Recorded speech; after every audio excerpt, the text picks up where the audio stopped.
Cool. Yeah, if you guys want to use the chat, introduce yourselves. While we're waiting, bring that up.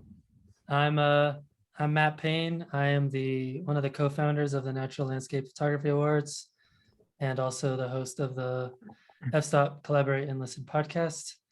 We have Rajesh. Go ahead. Hi, I'm Rajesh Jyothiswaran. I'm one of the co-founders of the Natural Landscape Photography Awards. And I'm Alex Noriega. I'm a Needs no dirtbag photographer. Dirtbag? And for some reason, a judge. Yeah, I don't know. Yeah, some reason. I don't know. You're like one of the most humble people I've ever met, Alex. So I don't like drawing that much attention to myself, so I don't like introductions. You've been judging since 2017? What's that? You've been judging since 2017? Yeah, I guess so. Yeah. So yeah, a lot of experience as a judge. So no need to be too humble about it. I have experience critiquing my own images and like being super hard on myself. So then I try to, when looking at other images, not necessarily be quite as hard, but yeah, I remember put some percentage of that. I asked you to critique one of my images this fall, and you were like, "It's okay," and then you just like laid on it was awesome. Well, that's what I needed. I need that tough love. Yeah, I needed to know that you were okay with me actually nitpicking every little thing that I saw. Yeah, no, before. If someone's just like, what do you think of this? I don't want to like go on some long tirade. Right. Yeah. Well, cool. So we've got a packed agenda here. We got 40 people. I think we had about 150 who signed up to join the webinar. So what we're going to do is we're going to just kind of give you a quick overview of what we're going to do tonight.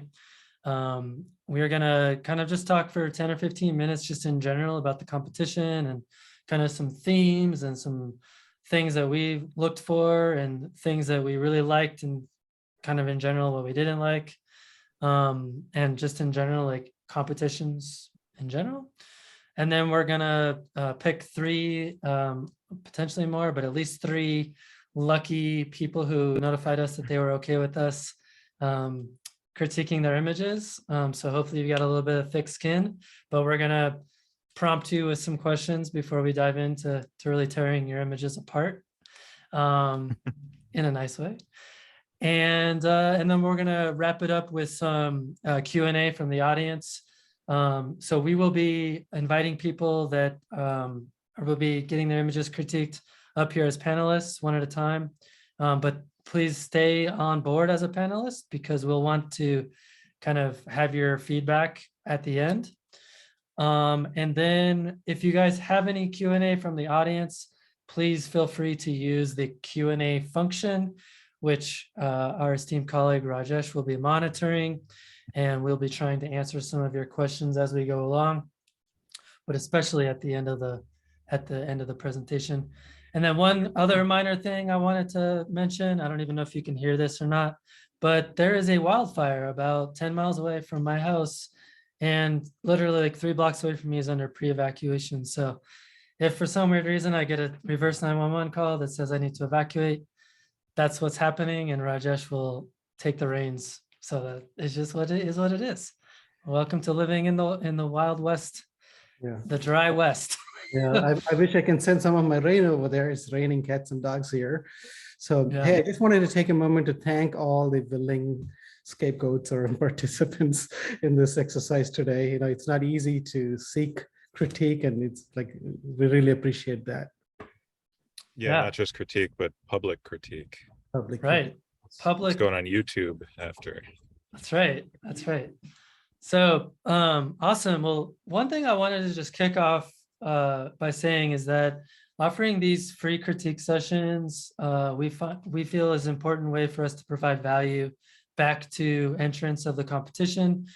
A lot of competitions just, unfortunately, they just want to take your money and then award some prizes.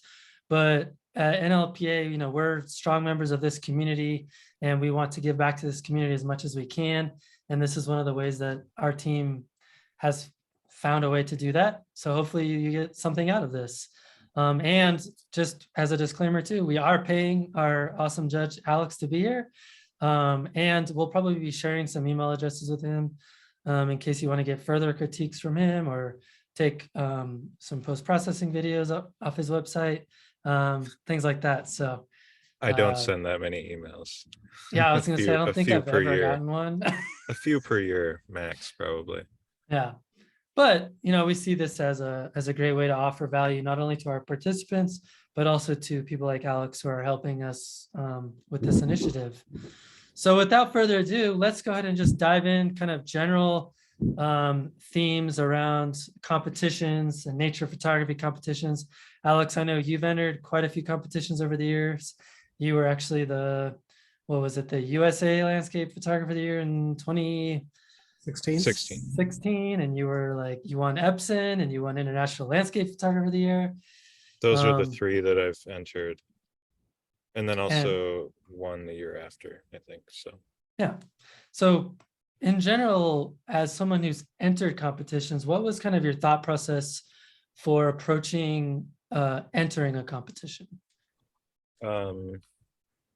Well, that was like 6 years ago, so it's kind of hard to say, but I think that generally it was the same approach that I take with like the favorites gallery on my website, is just trying to choose my very best images that I have to offer.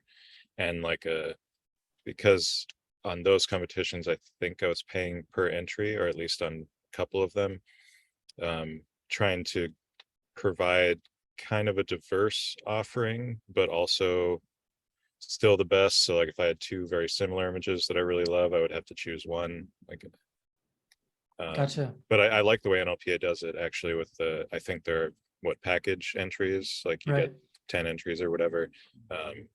That makes it a lot easier to select, but I would just say it doesn't matter unless you're going for what was that called? The project category. Right. It doesn't really matter if all the images are cohesive together. It's just whether they're your best, I think. Right. Yeah, and I think it's worth going a little bit deeper here and talking about what actually makes a winning image in a competition like this, because I like what you said about looking for your best work. But if I was to think about that for myself, some of what I think my best work isn't necessarily the work that might win a competition or do well in a competition. And so with that being said, what do you both think are some of the the criteria or the things that images have going for them that tend to do better in competitions from your perspective? Do you want to go, Rajesh? I'm sorry, I was monitoring the chat Oh, here. I thought Matt was asking both of us. Yeah, go ahead, Alex. So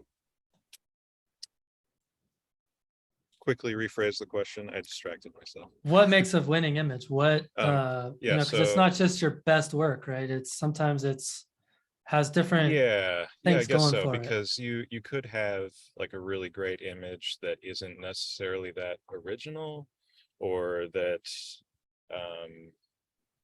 maybe isn't that eye-catching. Not that I think they have to be eye-catching. I really love subtle work. I mean, I really try to have my best. I try all the things that would attract a judge in a competition like this anyway. I try to do that sort of stuff anyway with my own photography.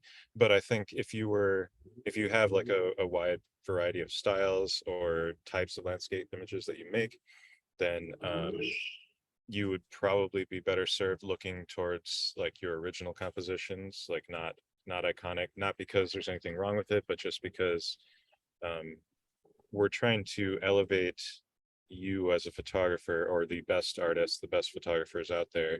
And so we don't really get to see you if we see like your take on an iconic image processed a little differently. So I would say I probably wouldn't enter any straight icons.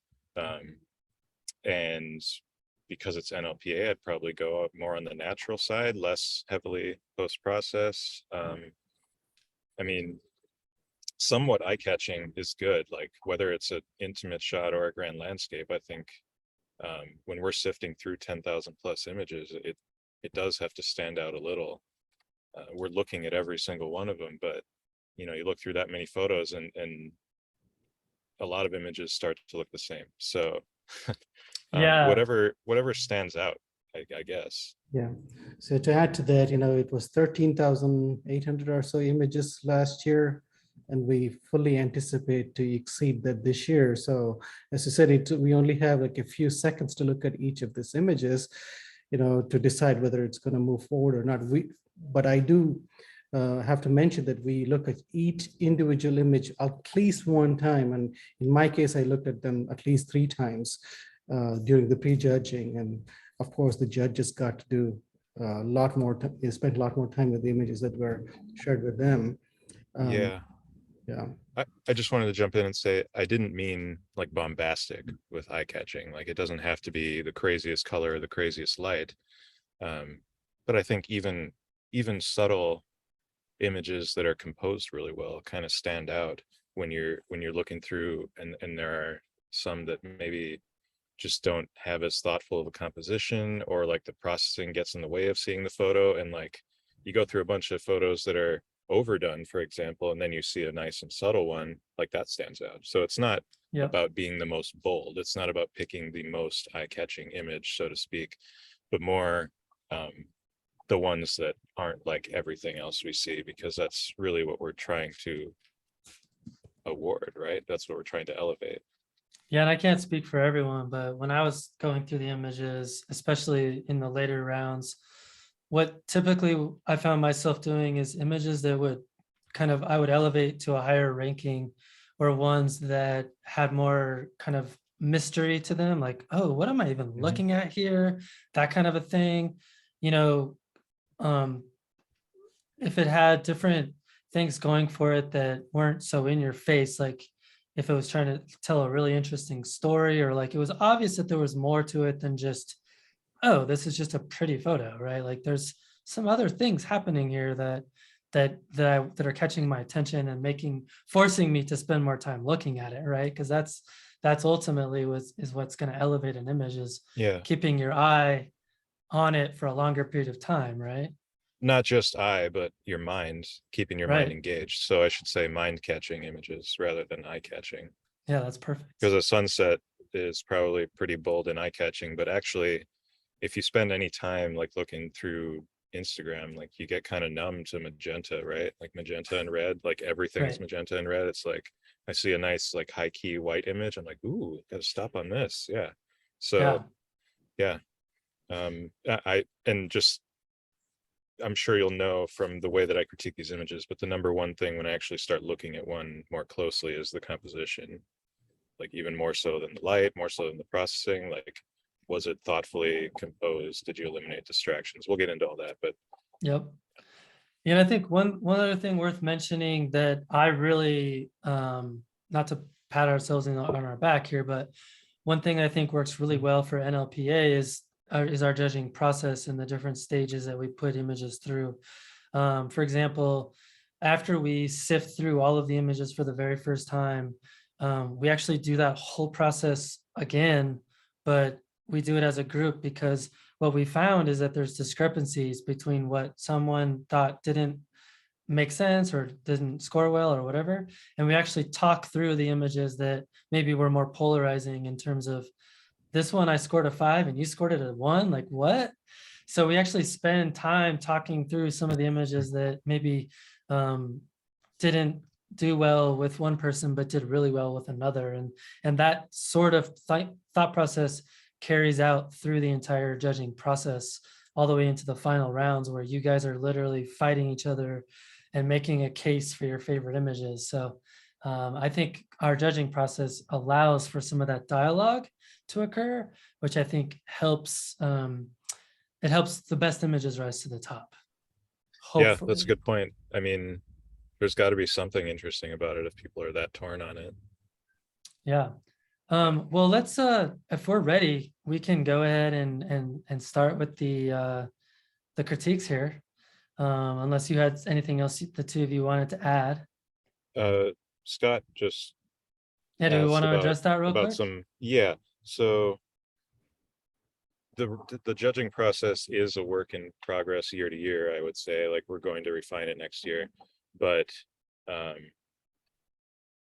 it wasn't really that we saw them all together and decided, oh, all these Yosemite icons should win. It was, each image was taken individually, and that's just like, once we got to the final round, they're the ones that's ended up winning against the other finalists. I mean, it doesn't really have to do with whether it was an icon or not. I think the El Cap image from Michael Fry, I believe, that didn't, that might as well have been any rock face in the world. It was more about the elements, you know, and it was really tightly composed. It didn't feel like an El Cap icon image. Like if it was taken from tunnel view and it was the standard tunnel view composition, I really wouldn't have been that interested, even though there are some amazing tunnel view photos. I feel like it would be lower effort. But Michael, wherever he was, I mean, he saw that drama clearing around El Cap, and I don't recall seeing that particular composition anywhere. And that's what I'm talking about when I say icons. I'm not saying don't go shoot Yosemite or don't go shoot a famous place or a famous object, but do it in a way that is your own in some way. You know, don't put your tripod in the exact same holes everyone else has and use the exact same focal length and wait for the exact same kind of light. Like that's icon shooting to me, is where you're really not engaging in the creative process. And I think that those images that won actually were pretty creative, given the subject that they were, the famous subject that they were portraying. So may add something real quick. So, you know, like not all the images that eventually won were unanimously chosen by all the judges. You know, we do have a pretty diverse field of judges. Like, you know, people have different strengths and different biases and different opinions. yeah. So, these images that were eventually made it were strongly supported by at least a few, or at least one or two judges. And then they were discussed in the final judging rounds, and then consensus was built, Yeah. and that's how these images were chosen. So it's not like, you know, everybody liked this one particular image, or they absolutely Yeah. I would say I really loved Michael's winning image, by the way, on that category. But I will say that just in general, it's cool that you have judges worldwide, because a lot of the USA judges are probably like more sick of seeing Yosemite photos, and a lot of the European judges are probably more sick of seeing whatever is considered an icon over there. And so I think maybe some of the European judges liked some of the USA icons more, and so that may have helped some of them, because to them it wasn't as overdone. I mean, we take these images in the context of our own viewing, our own knowledge of our area. So yeah, like I liked some European images that seemed really fresh to me.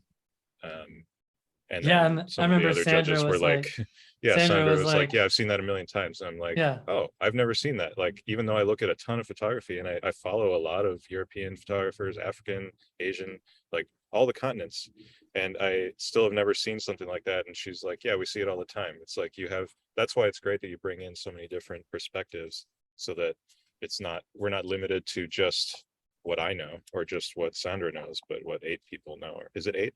yep, it's Yeah. 8. And I think that's another segue off of that, is that we've intentionally mixed up the judging for year 2, and we'll plan on doing the same thing for year 3, mostly because we don't want the competition to be completely homogenous in terms of what always wins, or what always, the types of images that always do well.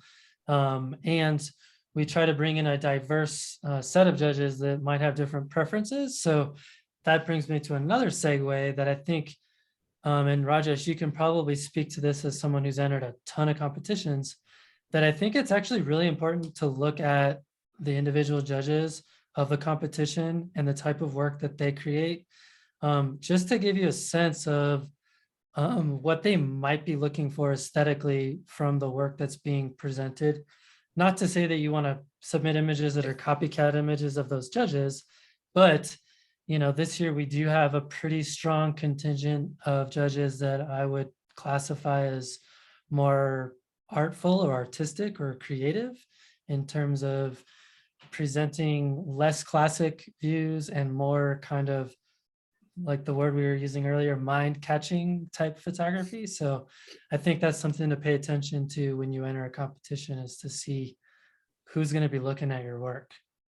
Yeah, and a lot of our judges are obviously like Alex, pretty inspirational figures. And I personally, Alex, I don't know if I told you, I entered my first big competition because you had won it the previous year and you were the judge the following year. So to impress you was one of my biggest goals. So. Well, I think it's really cool that you guys get such great judges and me for some reason.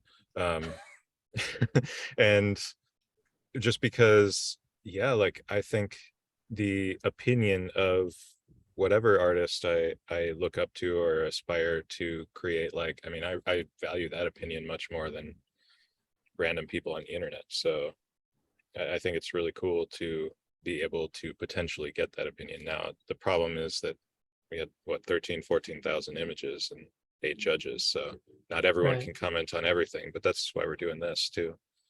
Right. Well, let's That's really nice, Rajesh. let's invite our first participant slash victim slash brave soul to come up here, and that's going to be Claire Filson. Hopefully I said your name correctly. I'm gonna promote you to a panelist so that you can kind of join us up here on stage. And then once you join us up here, I will queue us up with asking you a couple of questions on kind of what you're looking for in terms of critique. And Alex will probably follow up with some of that as well. And then we'll start sharing some of your work and talk through it. So have you gotten that invite there, Claire?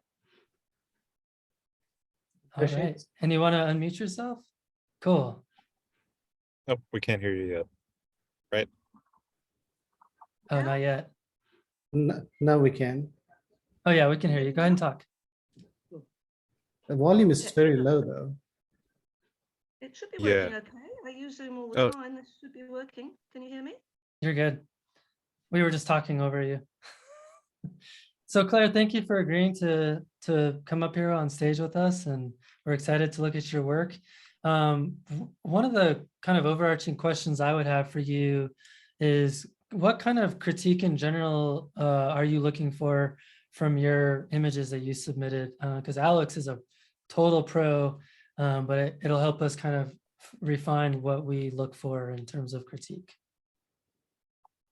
One of the things that I'm always trying to work on is composition. And Alex has already talked about how important that is. So for me, a lot of the technical stuff you either can do or you can't, but the composition is something that's really much more innate. You've just got to be able to. That is the photo. Yeah, it's the photo. So for me, that's what I'd probably be looking for is some critique on that. Great.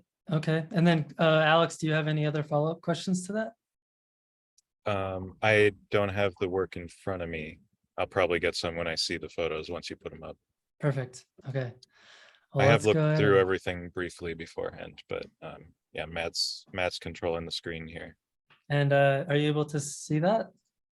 Yeah, and let me make sure I have the annotations on so I can draw my suggestions. Does that work? Yep. Okay. So we've got 6 images here that you submitted to the competition. And what we're going to do is we're just going to kind of provide some general feedback for you on the 6 submissions. And then Alex will dive into a couple of images specifically to give you some feedback. And So, also to add, 3 of these did the best of the images that you submitted, and 3 of them not as well. So it's a mixture of both. The first 3 are typically the ones that did the best, and the next set of 3 images are the ones that did not rank as highly. I'm Great. sorry, were you guys gonna say something first, or do I just jump right in? yeah, jump right in, Alex. Okay. Actually, I have quite a bit to say about the second one. It is probably the most eye-catching, if you want to bring that up. So obviously this was an amazing moment of light, and I guess before I even get into specifics, I should say that all I can provide is my opinion, and I have very particular preferences, and there are 8 judges in the competition. So I'm not the be all end all. I'm not the only one would say, and other judges might feel totally differently.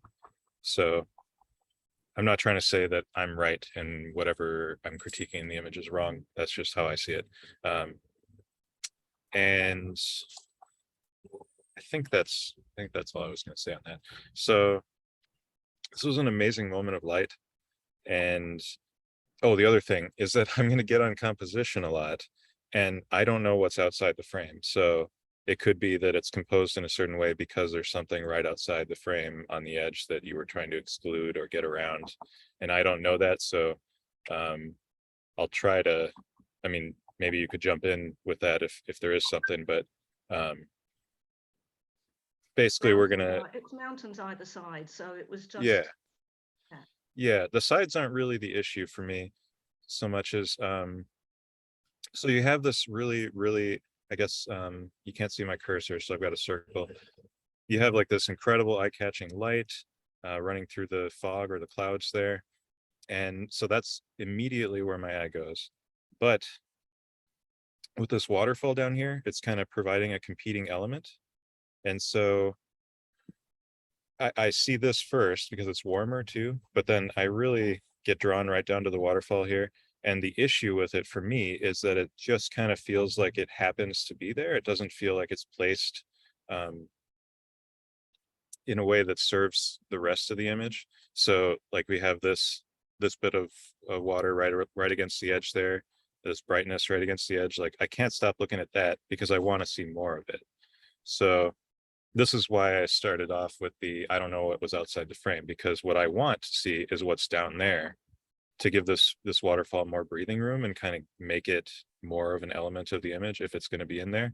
Also, this rock is problematic for me, but the water is more so. And this is basically, I'm going to run into this a lot, I think. I mean, like I do in any critique, is in or out. So is the waterfall in? Like, do you want it to be in? Is it an element of the image that's purposely there? Then if it is, give it the proper space to have its spot in the image. And so when it's just kind of skirting the edge like that, it feels like it should have been excluded or much more of it included. And I don't know what's down below the frame. Maybe there was something distracting. My inclination, since we don't have any more outside the frame, I can draw boxes on here, is actually just to kind of crop some. I have to, sorry, I'm learning to use Zoom. I can draw boxes on here, is to crop some of the bottom here and at least remove those, like that rock and that bit of water down there, but potentially all of the waterfall, which I can't really do without cutting into that light, but you maybe could have by stepping off to the right and pointing more to the left. So that's the first thing. And then the other thing is I feel like I'm kind of led back to the source of the light here, right through this light, right through the strong V shape and the bright and warm tones. And that's like way off to the left. And then you kind of have almost nothing going on the right, like this whole area here. We're not seeing any of your annotations anymore for some reason, Alex. You don't see that red line? Oh, I do now. We do very now, yeah. poorly drew. I'm on a trackpad, so forgive my drawing. That's really bad. But you're good. You're good. Yeah, on the right side here. What's that? I think there may have been a lag. It did show up. I apologize. You're good. The reason I'm in a vehicle for this is that I'm staying at a campground with no internet right now, so I had to drive somewhere to be with internet. So I'm on a trackpad, and you'll have to forgive me for my drawing. But basically, the right side doesn't have a lot of interest to me. I like these rocks here, but compared to what's going on over here, like you have the depth of all these various layers of trees cascading back into the fog and clouds, leading to this very bright light source, which is where our eyes naturally go, to the brighter and warmer parts of the image. I'm really just kind of drawn to the edge here. And I feel like this space over here is kind of wasted. And now I'm just drawing a million circles on here. So my inclination would be to point the camera more to the left and give that really important stuff up here in the upper left some breathing room and exclude a little bit of this kind of unnecessary section on the right. And I feel like that would balance the image more, and it would allow me to feel like I can travel to the point visually that I want to be, which is to the source of the light without running into the edge of the frame. Like I try not to lead the viewer's eye to the edge of the frame, because then they're kind of out of the image. I want to keep them in it. So and that's a bit of that is personal preference, like keeping things more centrally placed.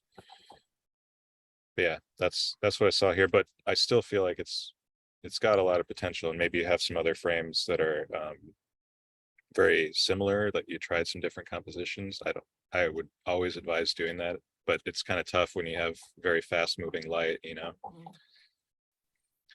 I hope that makes sense, and that Yeah, no, thank you. that is It was helpful. taken from a viewing platform, so it was quite tight what I got. Yeah, and see, that's the thing. Like I can go off on what you should have done and could have done, and I don't know what was outside the frame. So some of that isn't in your control. But that doesn't change how the judge views the image. Oh, no, So I get it. yeah.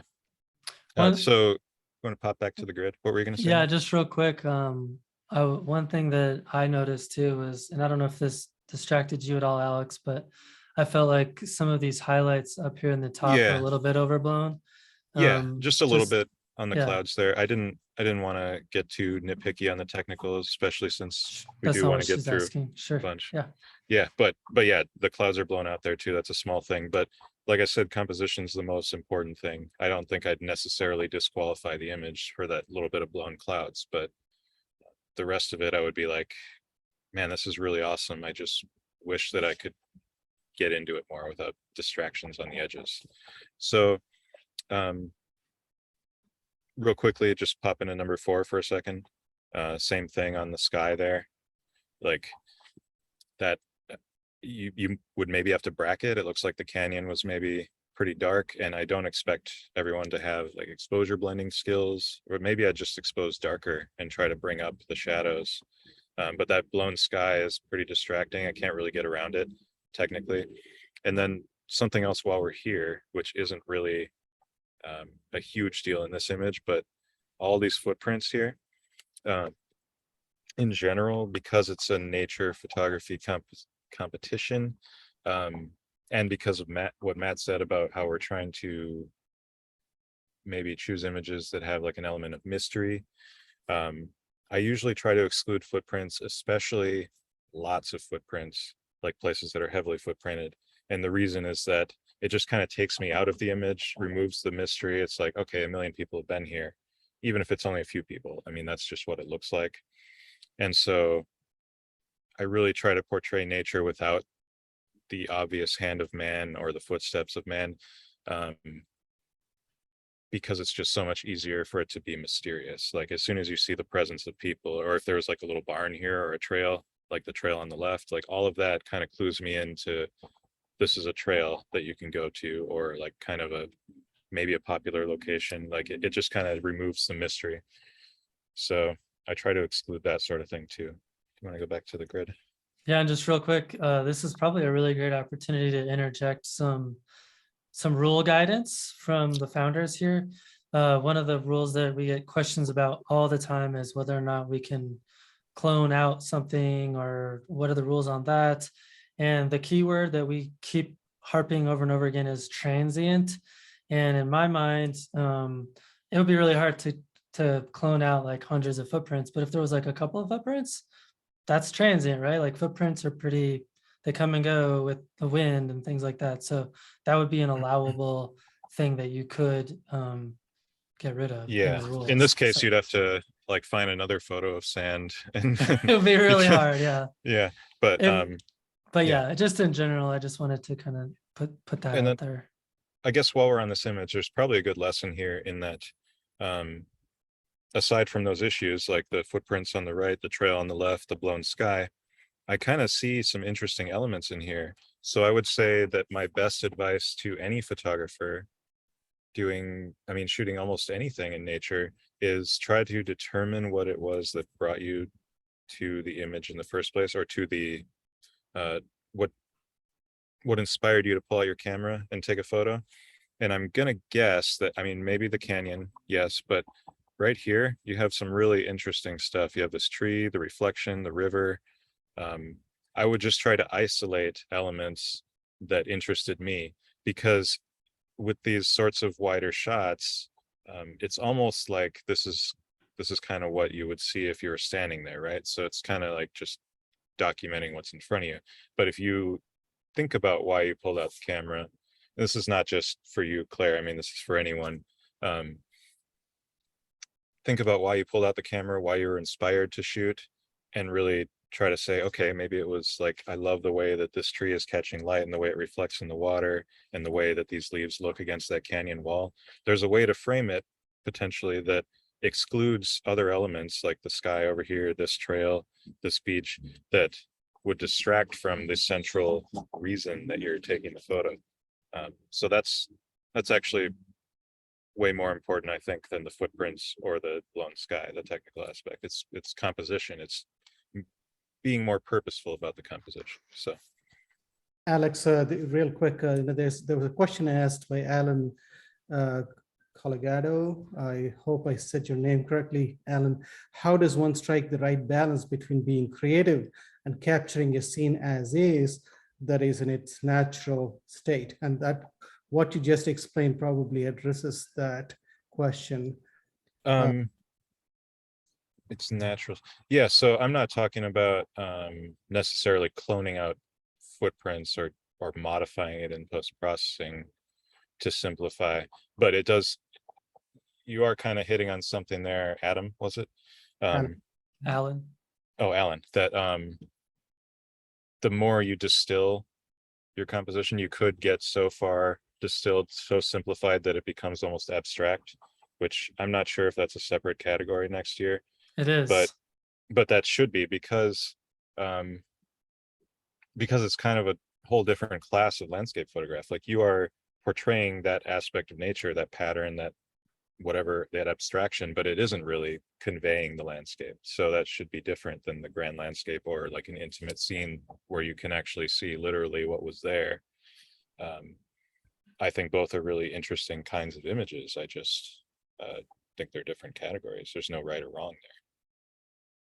Cool. All right. Go back to the grid.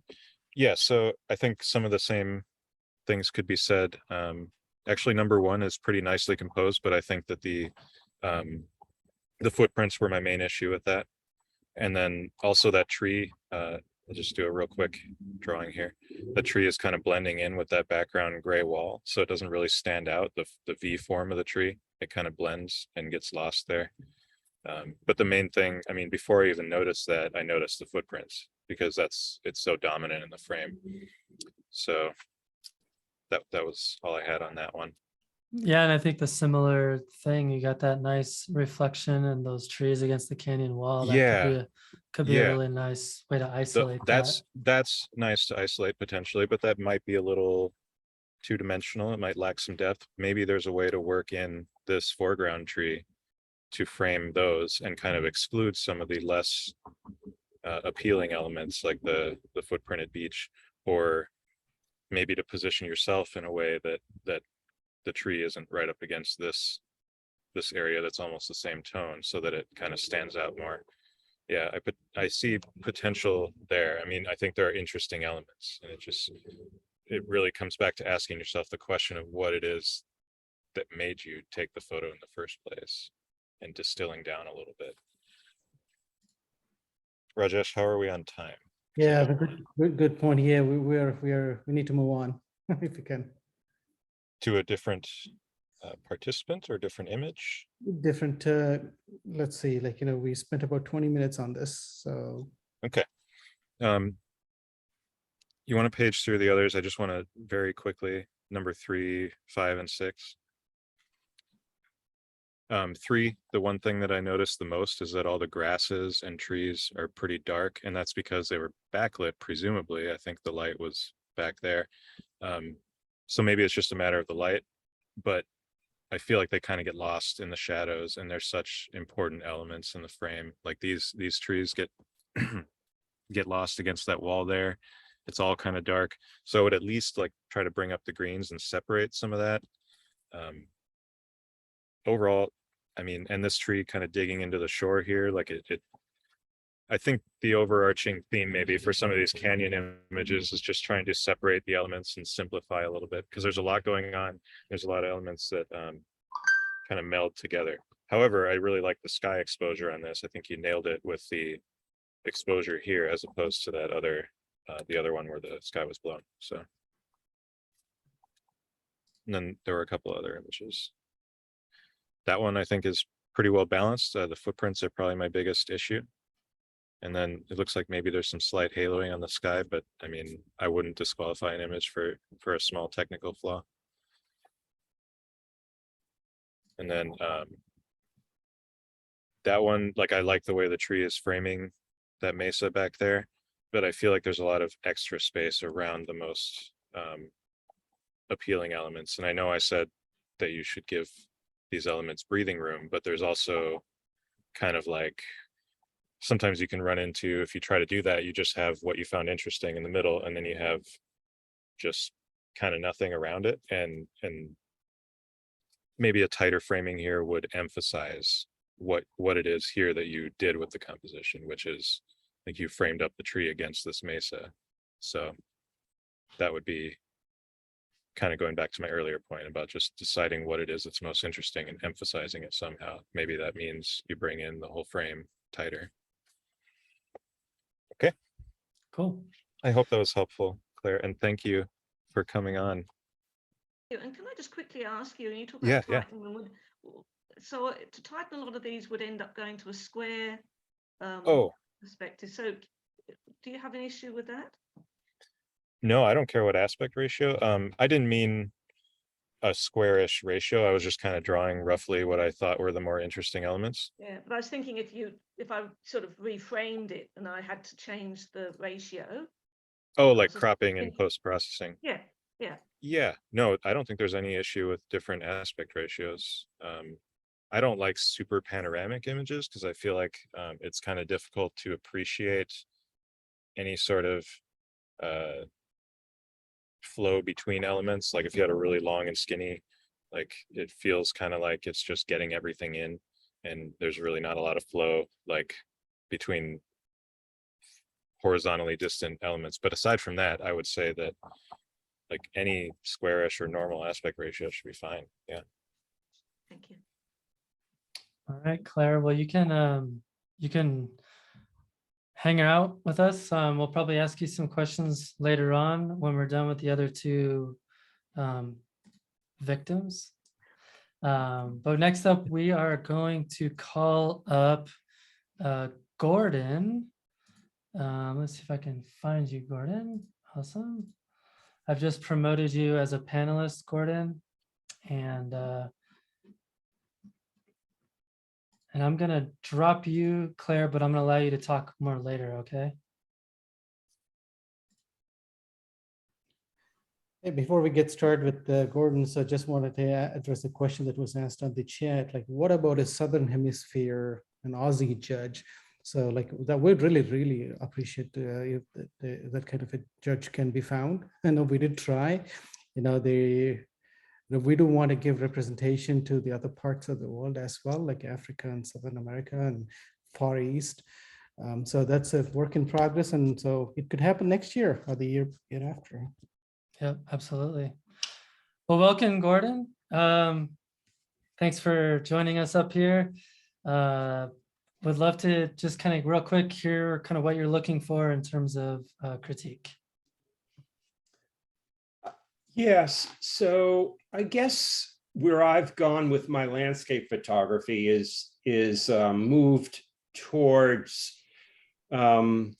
away from the natural shot to presenting the landscape in new ways. And there's no right or wrong, but I suspect now, listening to you talk for a while, that for this particular evaluation of images, that the further I move from the natural shot, no matter how artistic it is, it may move too far outside of what the judges will want to consider. So if you could comment on that, that'd be great. I would say that in terms of what we're looking for, I don't necessarily think that's true. A lot of the images that I personally recall rating highly were super abstract, or like you could not tell what it was. And interestingly, I think some of the images that maybe didn't do as well were closer in line to being what I would call closer to a lot of my work, which is just more documentary of really amazing moments in time, but not much else to it. I've been trying to do more and more of that of my own work. Is okay, this is an amazing moment of time, but what else is there that I can show through this image? So I think it's kind of a blending of those two things that probably hits the sweet spot. Yeah, there's no, for me as a judge, I don't care. I don't have anything against post-processing or against being creative with your in-camera technique. I know there are rules for the competition, and I try to adhere to that, but I think the organizers kind of keep us judges in line on what's actually allowed.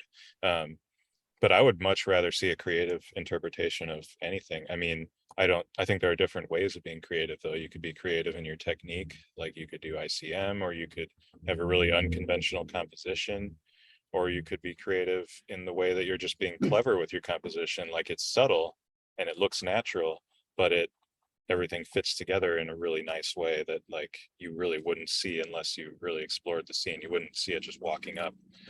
Or you could play with perspective in a way that like fools the mind. And I'd see a little bit of that in the first image, actually. I kind of can't tell exactly what your orientation was on there, which I like. Like I don't have any issue with that.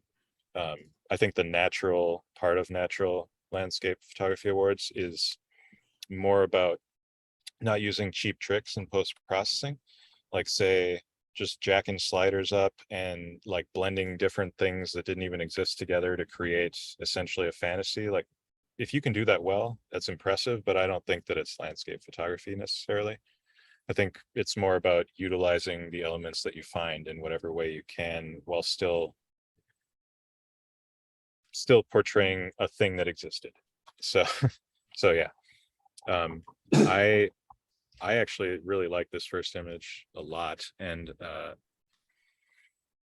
guess when I first looked at it, my only wish was that the light was maybe a little more graded, like not so even on all the sand, but also it creates this nice pattern that makes the grass stand out more because it's breaking up an almost perfect pattern. And that bit of shadow up there, I would normally probably say that's a distraction, but in this case, I think it's nice to provide a hint of mystery, like, okay, there's darkness back there. If you had just completely excluded that, it'd be like, okay, you came across some bushes on a sand dune and then you pointed your camera at it. But including that shadow up there, I really like that because it just hints that there's something more, but it makes me think about it. It's not showing me everything. So really, I have no issues with this image. I do kind of wish that maybe some more form of the dunes was involved. It's more about the texture and the grasses, but maybe if there was more of what's going on in the upper left, like some sort of shape to break it up, or convey the shape of the dunes a little more, I think it would be a little more visually interesting. That said, no problem with it for me, really.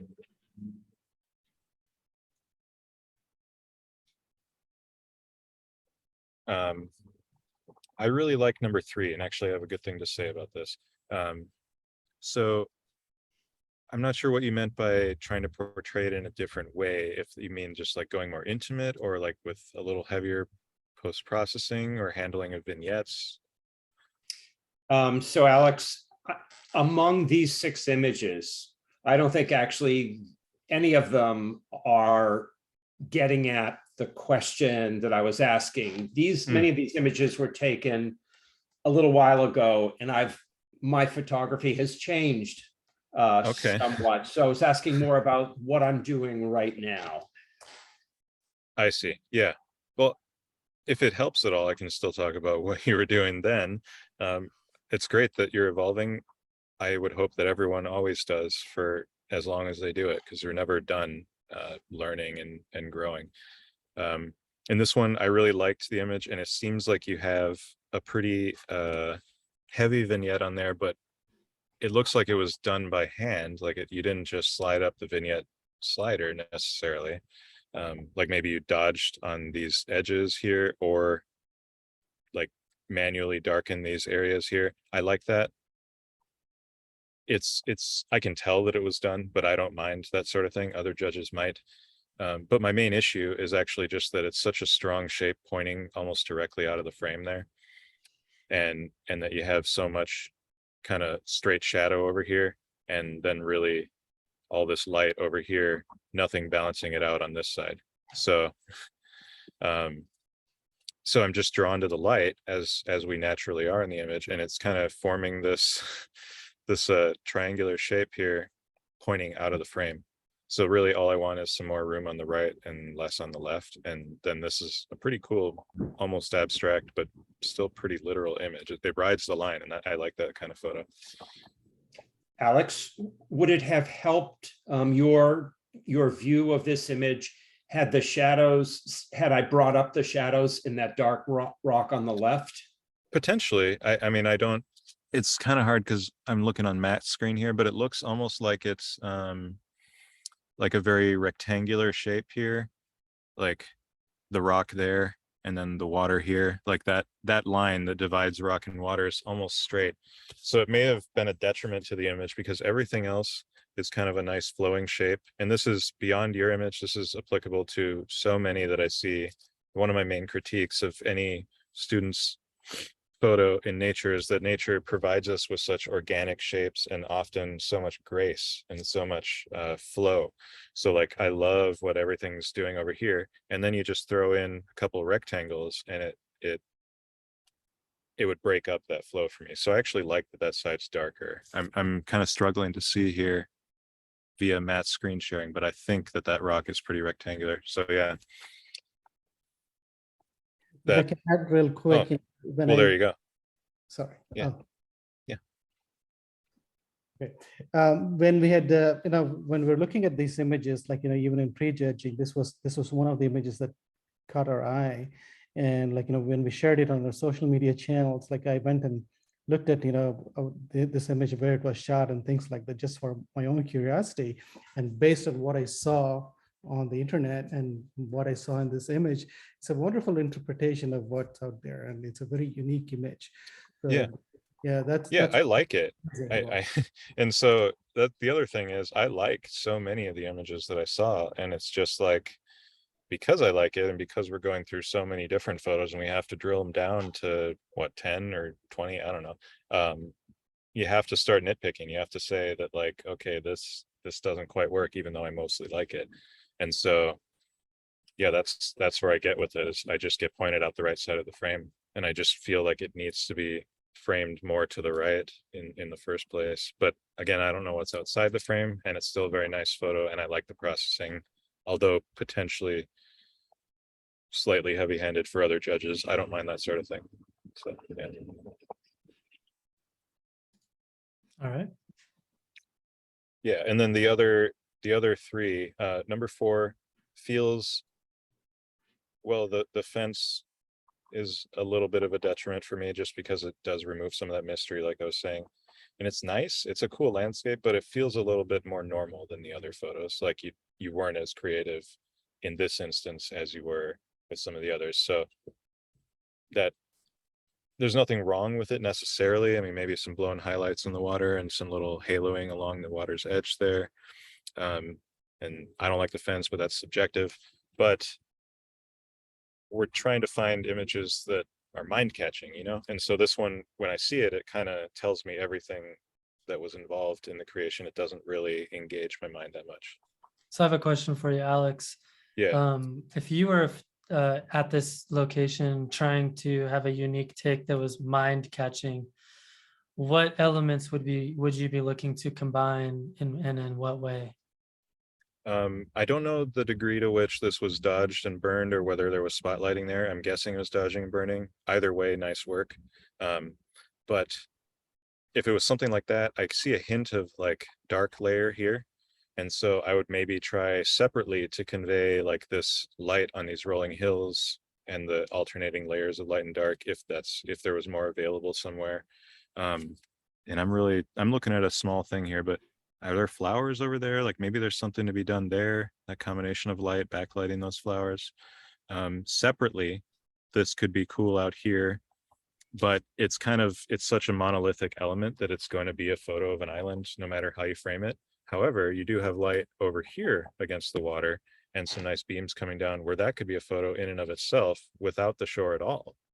So like, this is a good example of a scene where there are a lot of interesting things going on. And I think it would be a more interesting photo if you were to just choose something instead of including everything. And I know it's not like an ultra wide photo and you didn't just literally include everything in front of you. It's purposely composed, but it still doesn't have a lot of mystery for me because of that, if that makes sense.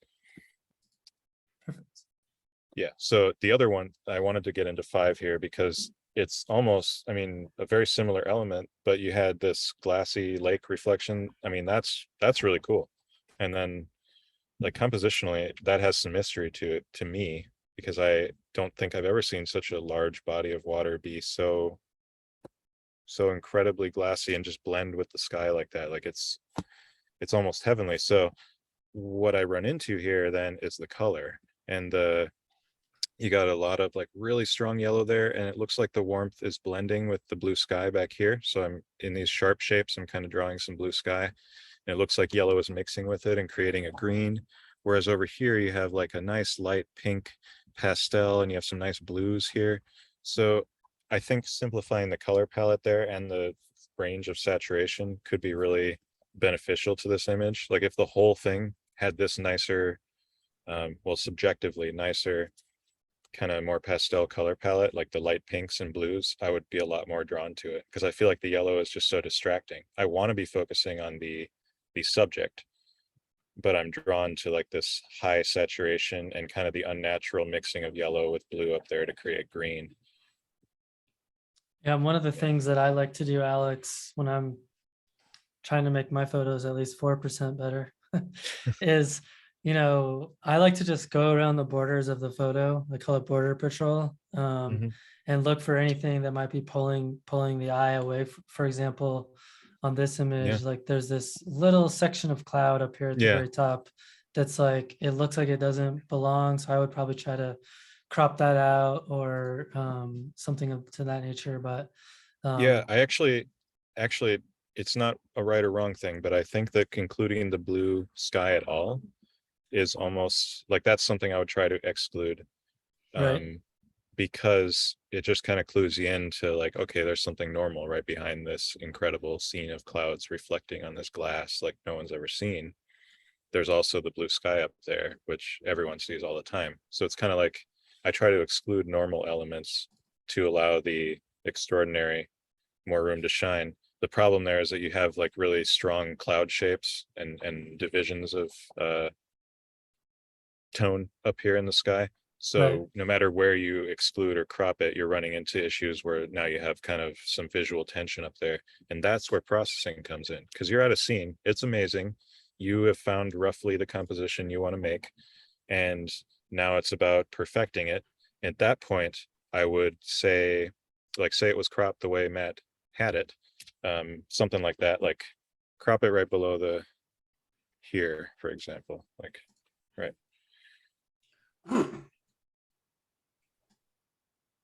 So yeah, now I would say, okay, if that's the composition I want, and maybe I'd take a little off the left too to center this element, because it looks almost centered but not quite, so that's a bit of a distraction in and of itself.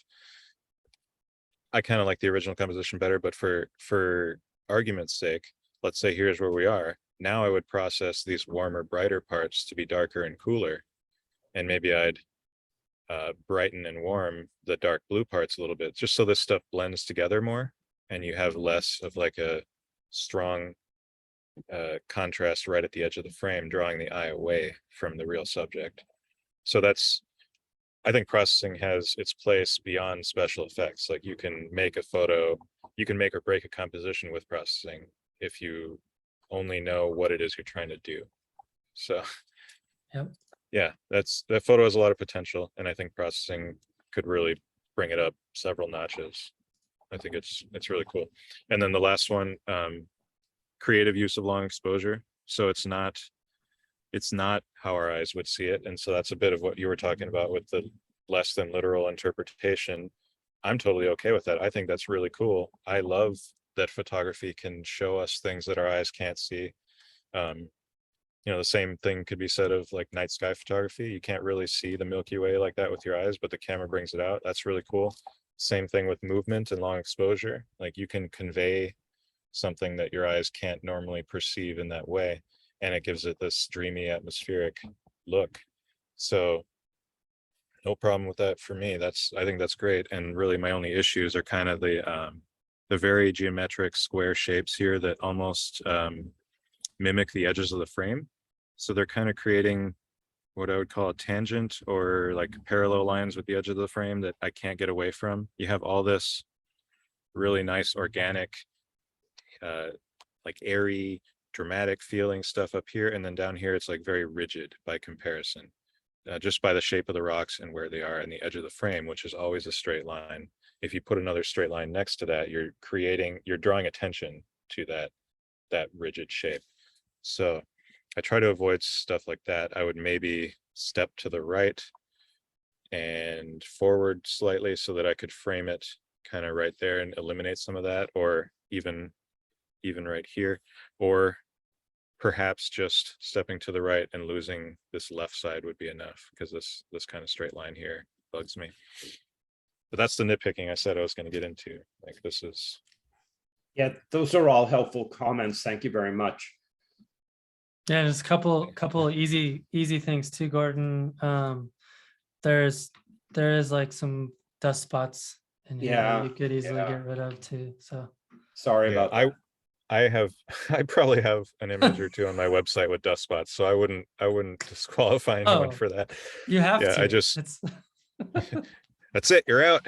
One dust spot and you're out. I used to Right. have this Nikon that had like 100 dust spots on it, and I just never cleaned it. And I just got in the habit of cloning 100 dust spots every time I took a photo. You could make a mask for that. Yeah, but then if it's oh, you mean like a preset? Anyway, I don't want to go down the dust spot rabbit hole. Yes, there would be ways to automate that, but I preferred Payne. It would also be a lot easier to just clean the sensor, wouldn't it? Anything else you wanted to go over on this set of images, Alex?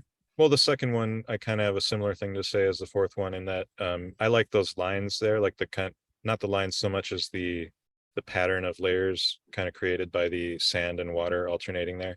But overall, it feels quite literal. And actually, I think it would benefit from being a little less literal, like kind of isolating or playing with perspective in a way that takes one of these elements or a couple of these elements instead of the whole scene. This just feels like I can see where you were standing, so it doesn't really feel like as much creativity went into the composition side of it. Mhm. Yeah, so I see photos within the photo, and that's what I mean by Right. creativity with composition, is like, how can I take this thing that I really like and make it the star of the photo? Which, that's subjective, like that's me loving intimate scenes, but also in a competition, we're looking for things that are mind-catching, as we've been saying. So I've seen a lot of photos like with a shoreline leading to mountains, so it just kind of, it Yep. doesn't stand out in this set of 6 to me. Yep. Cool. Well, thanks, Gordon. Anything else you want to ask, or? No, thank you very much for inviting me. You bet. I hope that was helpful. Good deal. I'm gonna punt you down real quick, Gordon. And let's see here. Let me just look at my catalog real quick to see who's next. Yeah, who else do we have here? I should have looked at that earlier.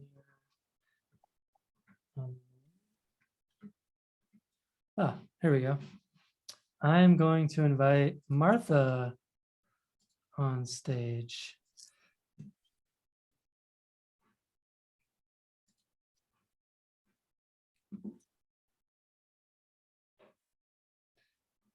Hey, Martha. And, Okay. and you're muted. You're muted, I think. Hi, sorry, I did not think you were gonna call me, so I did not fix my hair. Sorry about that. You're good. Why You're is good.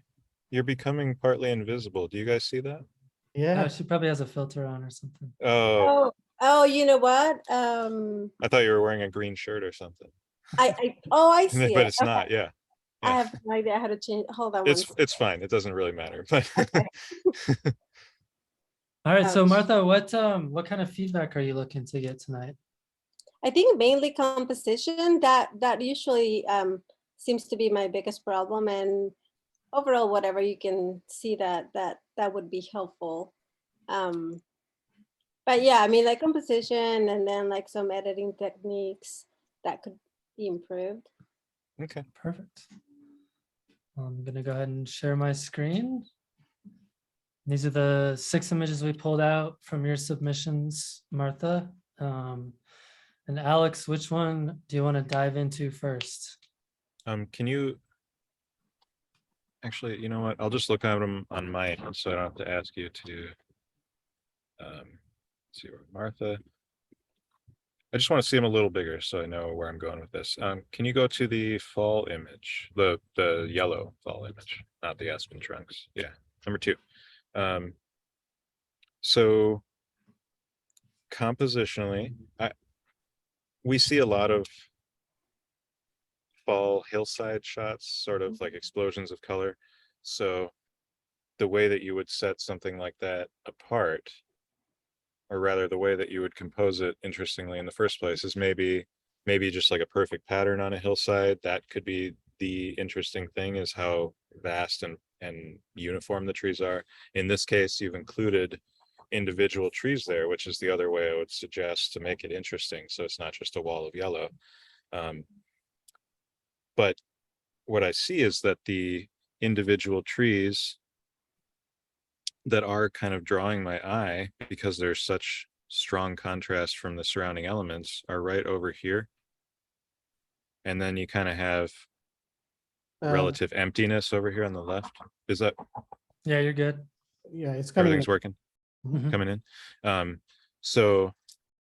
So that's my first issue with it, is that I kind of feel like the composition needs to be some form of these trees on the right, because they could be supporting it on its own, but it with all this empty space on the left, it kind of unbalances the image, or it lacks the balance that I would like to see, because I'm just drawn over to the right, and I feel like I want maybe even a little more room for this tree. I don't know what's over there, but Mhm. even just a square crop of the right would be good.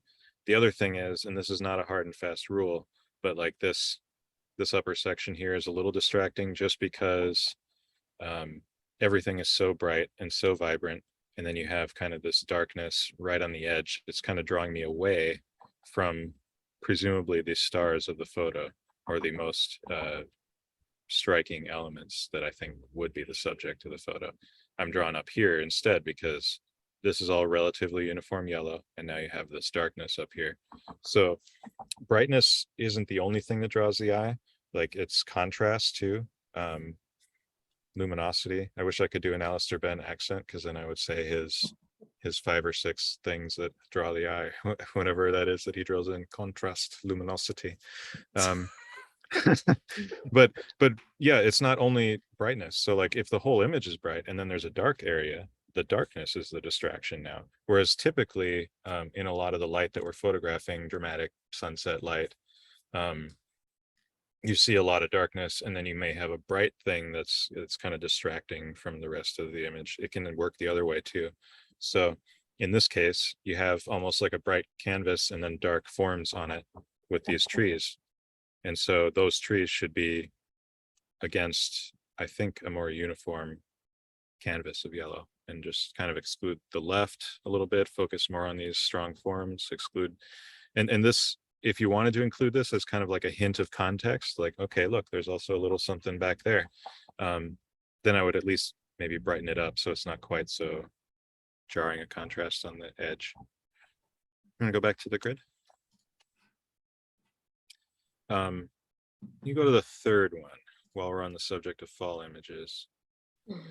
So I really like this photo overall the composition, like it's really difficult to compose forests, and aspen forests are a bit easier than other forests because they're so orderly a lot of the time, but you still did a really nice job like having these main trees framing on kind of like stronger forms framing the thinner ones here. Like I think it's well balanced. So my main problem with it is that everything is so bright and airy, like the trunks and these bright yellows, and then you have this evergreen tree back here, this conifer, so dark it kind of keeps drawing my eye. So it's a kind of a small thing, but I would brighten that quite a bit so it kind of blends into the background instead of distracting. And the other thing is, and this is totally subjective because I like when people are creative with their color, but some of the greens kind of turning cyan there almost looks, I want to say strange, or like maybe an artifact of some other adjustment that was done to the colors in post-processing, like HSL, or maybe just the white balance you chose. It doesn't feel like there's enough of that color in the image for it to have been purposeful, is my point. So it's a little distracting seeing a kind of unnatural color, but that's nitpicking. The main thing is this one tree, and just I try to, with any image of my own, and I would hope with ones that we're judging highly, I try to be purposeful or look for the photographer having been purposeful about the feel of the image and the atmosphere of the image, and kind of identifying like what the subject and the light are giving you and playing that up or emphasizing it. So aspens are bright, you have bright fall foliage, you've processed it brightly, therefore the darkness is a distraction, except for these eyes, which are clearly just a part of the image. They're what give these trees character, and they're really interesting. They almost form a pattern. I don't think that's an issue. It's kind of like this thing in the background, the shadow lurking. So yeah, I like the image. Just some small changes I'd make to it. So The it other would've thing been- is, oh sorry, Uh, just a would real it small been thing.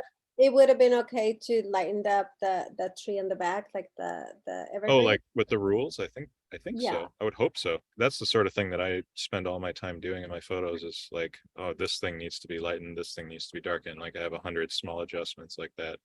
Yeah, I would say where we draw the line in terms of dodging and burning, especially on dodging, is, which is adding light, is it needs not to be to create like entire light forms that didn't exist. But if you're just simply adding a little bit of contrast to separate something, I think that's fine. It's where like people literally burn in or dodge in actual light that didn't exist, is where we Yeah. don't allow that. There's a question for Martha on the question and answer channel. Martha, Oh. did you use a polarizing filter for this image? I did not. It was basically just shot, even just like handheld. I just brightened it a little bit more than it was, Yeah. but and cropped it. Okay. I don't think there's any need for a polarizer in a shot like this. I don't see any distracting reflections. There are a couple other small things. One is on the right side, you framed the tree kind of on the edge of the frame, and on the left, there's space to the left of that tree. Mhm. So it almost feels like this is a distraction on the left. There's no right or wrong on whether the tree should be the edge or you should have a little space, but since it's different on both sides and the overall composition is kind of symmetrical, like with stronger trees on the sides and smaller ones in the middle, it draws a little bit of attention away here and hurts the balance slightly. The other thing is, and this is just all tree trunk photography, is like there are certain positions you can stand in to make things overlap or separate things, and this clump of trees here all kind of running together, whereas there's so much space on this one, it bugs me a little bit. Mhm. But I don't know, if you had stepped to the right, you may have destroyed the balance of some other part of it. So that's just tree photography. I wouldn't necessarily ding you for that in judging. It's more about the overall feel and whether it feels unique to me and interesting. Yeah, and I was going to point out the same thing, Alex, with maybe cropping off this little section here, just because Yeah. you've got this little branch that pulls my Yeah. eye out the frame, and Yeah, there's and these for other NLPA, elements. I mean, you being an organizer, what would you say about cloning that? Because I think a lot of people would That probably is wonder. probably not transient, so cropping would be more acceptable. Okay, yeah, because if it was my own photo, I might clone it, but Sure. actually the easier solution is just to crop or frame it out anyway, because it's beneficial to the overall composition in the first place. Yep. Martha, real quick, the question apparently was for the previous image that the yellow fall foliage image. Yeah. Is Oh, it for the polarizer, Uh-huh. I don't remember. I might have just like those the neutral yeah, the polarizers. Sometimes I just keep it on my lens, Okay. but I don't remember. It's Oh, was a couple I had years my ago. Zoom. Yeah, okay. Alex, there's one question for you. So Alex mentioned looking for more natural shapes in nature as opposed to geometric shapes. Where does the triangle fall into that perspective? So many times they're using elements in the photo to form a triangle or even a basic V shape is frequently prominent.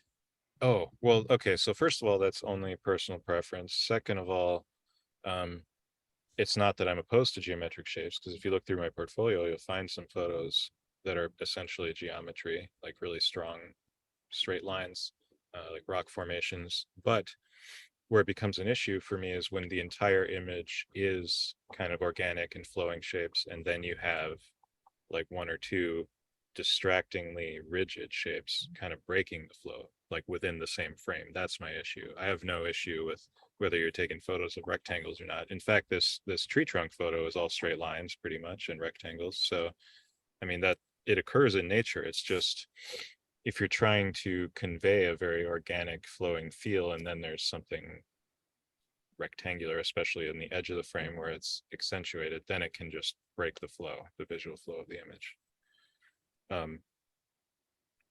Quickly on number 5. So the blown cloud is a big issue for me, but assuming you crop that out, like then, then we got the fence, and then really what is the composition? Like I think that there were some beautiful things going on. I think this would probably have been quite a sight to behold. I love watching storms roll in, but as far as conveying it in a photo, it's pretty difficult. And so, without including any of these distant houses or anything, I may have tried to find a way to accentuate just the virga, like the falling rain, or just the shapes of these clouds, or just, everything above the horizon line even, because it's just kind of the typical kind of photo that you would take if you saw something like this is you'd include a little bit of land and mostly the sky, like with your phone.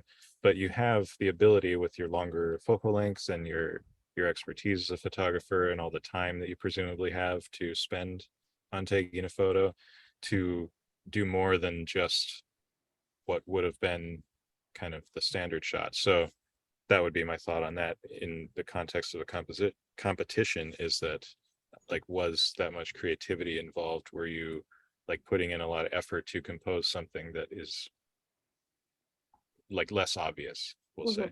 So so like your first 3 shots, I can see why they were rated higher, because they feel a lot more original to me. If you just page through those like those all feel like you saw something and you isolated what you thought was interesting and you created a composition out of that. You didn't just photograph what was in front of you, like a snapshot essentially. So the first 3 all have that feel for me. And then if you go to number 4, that's another sight to behold, right? Like you're looking out over a vista and you see all these mountain layers, but the way it comes through in a photo, it really depends on the mountain layers. Like these are kind of straight rectangles, like, and 40% of the frame is the sky, which doesn't really have a lot going on. It has a gradient, which is nice, it's fine. But I think that the photo would be about like kind of these layers here, right? So I would try to drill it down, like decide what are the most interesting layers, where are the most interesting forms, like where do they start interacting and creating depth, instead of having the most interesting thing kind of jammed in the middle and then like a big swath of shadow and a big swath of sky. Like Mhm. make the photo about the thing that made you pull out the camera. That's how I would see the scene. And I see some interesting stuff in here. Like I think tighter compositions exist in there. So, and then number 5, we already went over, and number 6, really, really cool atmosphere. It almost feels like, I mean, I don't want to name locations, but this is pretty well known, like this Mhm. place in Canada. Mhm. I recognize the lake right away, which isn't an issue for me because I don't really care if the thing is famous. I just care if it was done any differently. Like if you showed me who you are as a photographer rather than the fact that you went to a place. I want to see that you went to a place and showed me what you thought was interesting about it rather than just what was there. So in this case, I don't mind the composition and there's some really cool atmosphere going on, but then I start to think about it. I'm like, okay, I have seen a lot of photos of this lake from roughly this perspective, like up high. And then among those photos, does it even Stand out. does it stand out? Yeah, I'm trying to be kind because I don't want to offend anyone, but in the context of the competition, yes, I've seen a lot of photos of this particular lake from kind of here. And then I think about even within those, like this is kind of a problem for me. It really breaks up Mhm. the composition here. And I almost feel like it should just be right over here. Like that's kind of the essence of the photo. This isn't adding anything over here. It's just adding more ridgeline that actually Mhm. this is just a decent lesson like outside of this photo, but for any sort of mountain photography, this is something that I would think about. I'm trying to draw a good, oh God. Okay, I was trying to draw a rectangle and I made it worse. Well, just imagine that's a rectangle, but you have mountain peaks here, right? That are kind of like the crown of the composition. Mhm. And then if you include this much of this ridge over here, it's like overpowering the peaks. So with mountains in general, I try to frame them in a way that that that conveys their magnificence, like the particular peaks, without being overshadowed by something just because it happened to be closer to you. So this ridge overshadows the mountains. The Mhm. tree kind of breaks up the lake, which is a really nice pure light form, and then you just have like this dark block right in the middle of it. So yeah, that's what I see there. But even if you were to frame it that way on the right, I would still recognize the iconic shape of the lake and the perspective. So then it would need like something really spectacular going on, which I think there's something really cool going on with the atmosphere with the clouds, but not really in the light department. Like a lot of this dark stuff down here could be separated with processing, but it's just really soft light, right? There's not a lot to separate there in the first place. So yeah, that's where I'm at on that. And the first 3 just we didn't even talk about the Yellowstone one. I assume that's Yellowstone. Mhm. But I think that's really nice. Like I have very little to say about this, except that maybe I would think about the overall feel of the image. It's kind of light and airy, and then see this dark area. Maybe some of these, like I would brighten that up to kind of go with the rest of the feel of the image.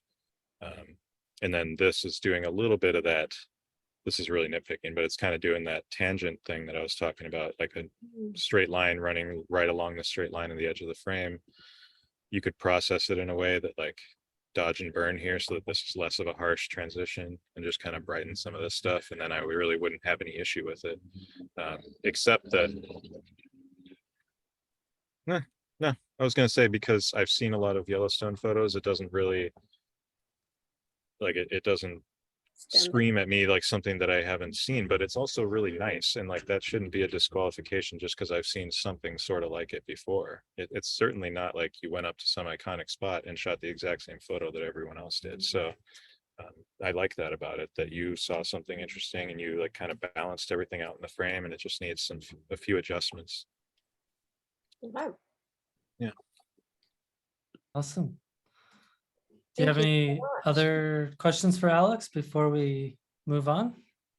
No, that was really helpful. I was gonna say about the storm. Yeah, that was like I didn't take too long to compose that image. And I would have erased like that fence and all that stuff to make it more fluid a little bit. And I would have I guess I should have concentrated more. Like what caught my attention was the storm and Yeah. the contrast of the clouds with the light and the rain falling.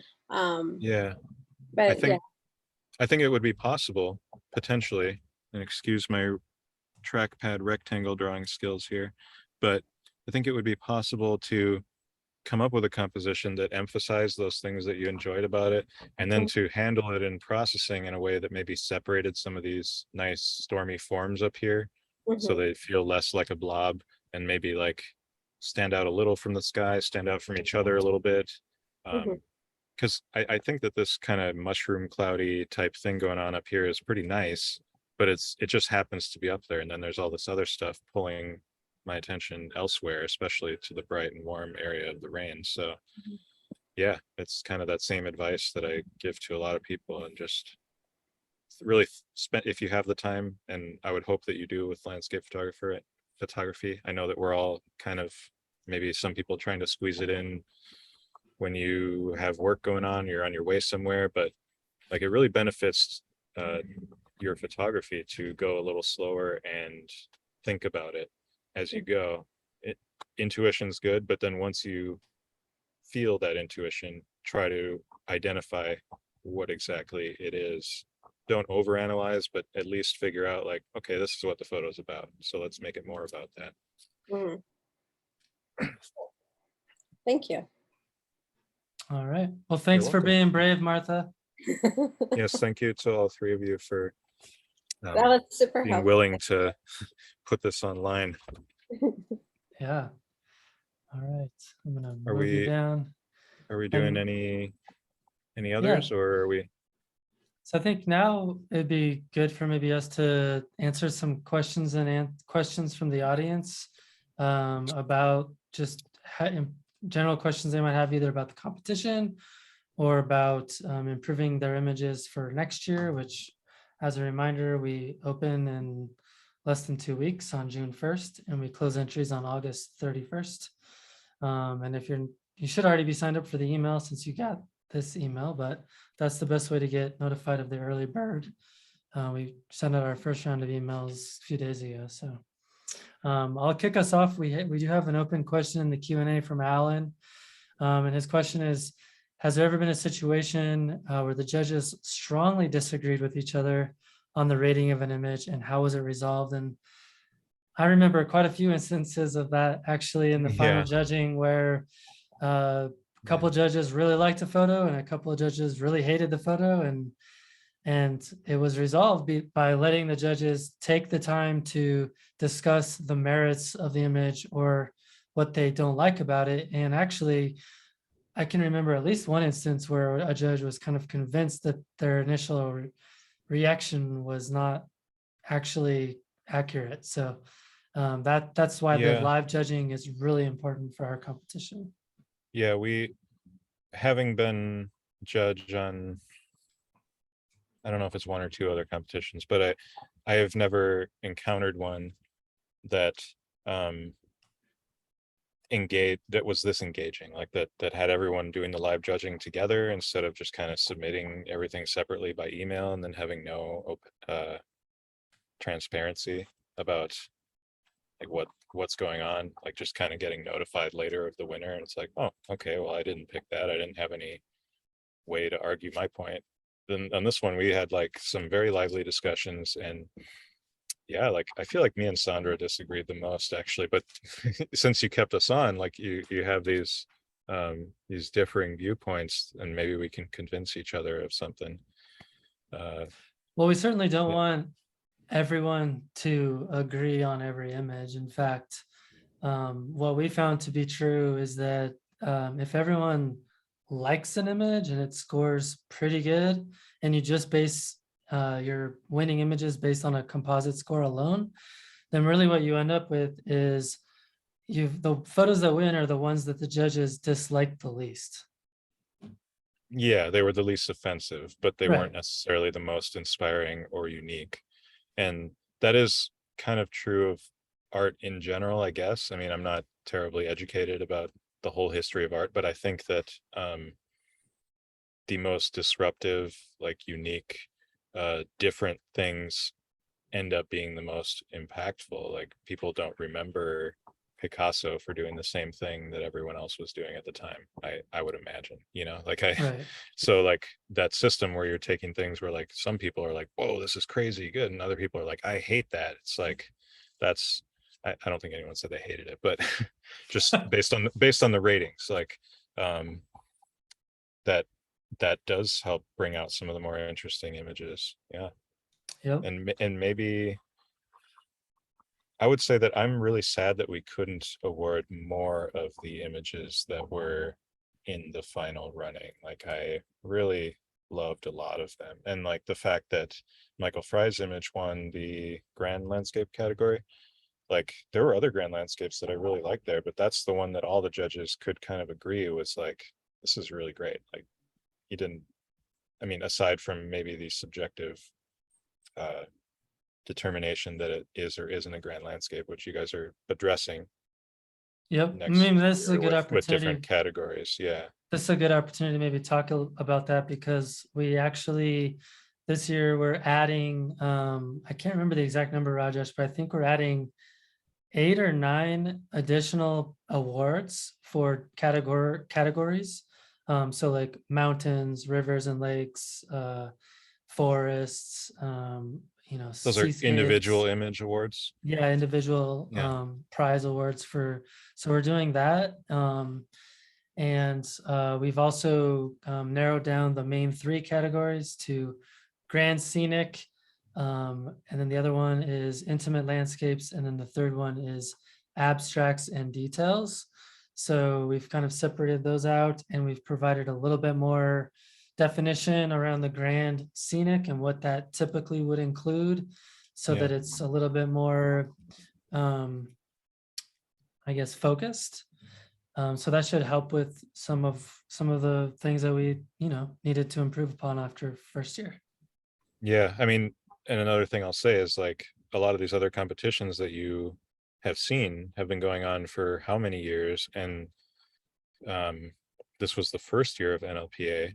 And because of all the care that these organizers put into it, I thought it was like the best landscape photography competition already in the first year. And that's not just because I'm judging on it. It's like based on just the process and the results and the kind of images that were rewarded. Like, and it's only going to get better as they refine the process. So it's not like, it may be unfortunate for someone that like, that the night winner didn't have a Milky Way in it, or like the grand landscape wasn't a wide angle or whatever. They may take issue with that, but you have to admit that, I mean, you don't have to admit, but trust me when I say that there is a lot going into the process compared to the other competitions, and not just a lot of thought and time, but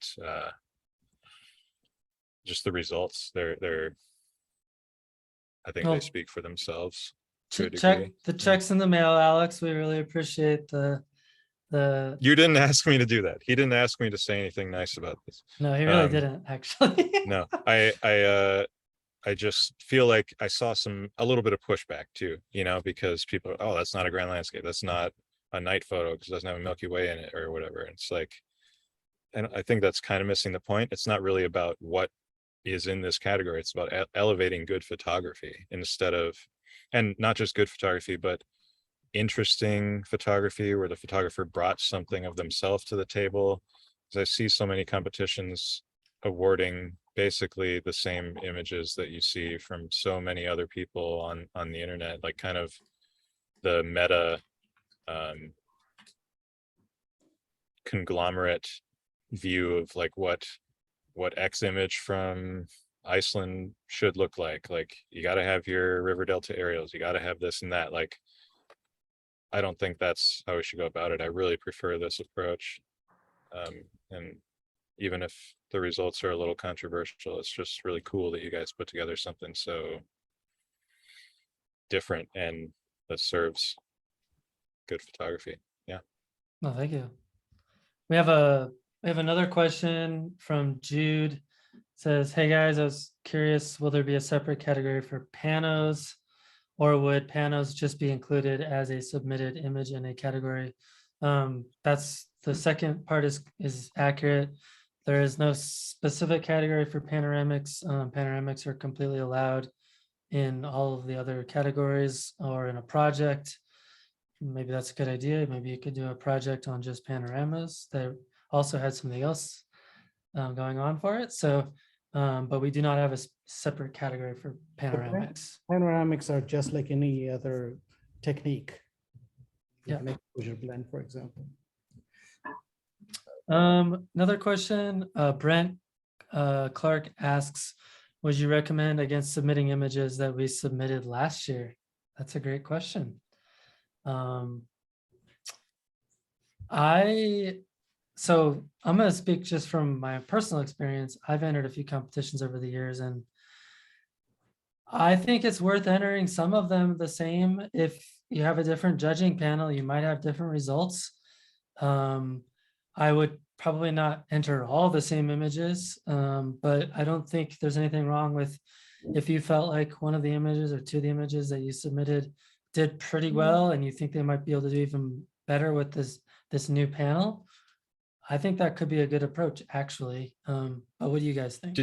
Did you give notes on whether something was disqualified in prejudging due to manipulation? Because that would be one thing where I wouldn't want someone to resubmit an image that they didn't know was disqualified for a certain reason. Yeah, we only disqualified images after we did raw verification, which was after was like stage 3. So otherwise we would have asked for like 13,000 raw files. Yeah. Okay. Well, yeah, But I would say I wouldn't mind seeing an image again. Maybe I missed it the first time. There's so many images. I would say what I would hate to admit recommend that. is if your image didn't make it past pre-screening, I probably wouldn't resubmit that exact same photo. You might want to make some improvements to it based on some of these critique sessions we're doing to see if you can make it better. But I wouldn't just submit the exact same photo if it didn't make it past the first stage, at least. So another question, is black and white accepted and what category does it come under? Yes, black and white is accepted under all categories and also in the projects. I would say that's actually where they shined quite a bit in the project submissions because of that. The way that black and white works, I think, is once you have a cohesive set of images like that, it really can help. Yeah, it but- helps with cohesion in the color department, doesn't it? It sure I don't have does. to worry about a lot of disparate looks. But yes, black and white is allowed. In all categories. It's nothing category specific for that. Yeah, Patrick asked, he doesn't see a lot of black and white. Any reason they don't seem to be higher on the ratings?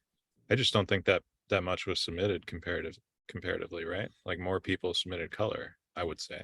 Yes. Based Yeah, on I my would say probably at least 80% was color. Yeah, And the ones a that black- were, in fact, just so you know, like I'm the one probably 95% of the time posting the stuff on social media. So if you don't like it, you can email me, but I have a project. no, leave it that in the I'm- comments publicly Yes, in the comments. and be But- extra mean. Yeah, but I actually just today queued up a black and white project for next week's social media post. So there's some really good ones out there. So maybe there just wasn't as many that stood out, is maybe what I would say about that. I see some good questions in here. Yeah, if you have a water image that happens to be abstract, which does it go in? Rivers, lakes, waterfalls, or abstracts? So for the additional awards that we're doing based on a theme, you do not need to clarify which one they would go into. We will do that. So you don't need to worry about that at all. Just submit it into the proper one of the 3 main categories, and then we'll sift out the other ones later. So you don't need to worry about that at all. So theoretically, you could have an image that does really well as an abstract and also does really well as a rivers, lakes, water photo. Were authors of disqualified photos notified? Tim, who's one of our co-founders, was in charge of all the raw verification. I I do not think that he told anyone that something was flat out disqualified. It was only if they submitted the raw and then he found something, right? Right, Not like out of the 13,000, like if he just said like, oh, that's way overdone, it's an obvious composite, he didn't then email them about it. right, exactly. Yeah. It's kind of, I mean, it's tough with 4 people running a competition that level. I don't know how you would handle that, That's but hard, yeah. that- Sorts- Yeah, so there's a lot of some of the questions here. Did you guys run into situation during judging process where you recognize photos that you were from specific photographers? If so, how did you handle that? And that did happen. oh, go ahead. And this came up in the other critique session as well. What I would say very transparently is that even before we started the live judging, we kind of set some ground rules in terms of some ethics. So we wanted to right up front name that as a potential problem, like, hey, you might see some photos from people you know or that you might even be friends with, and we ask that you disclose that. But we also ask that you fairly judge these images. And I don't want to speak for you, Alex, but I do remember you saying to me that on some of the images where you knew the person, you actually judged it more harshly than you probably would have if you didn't know them.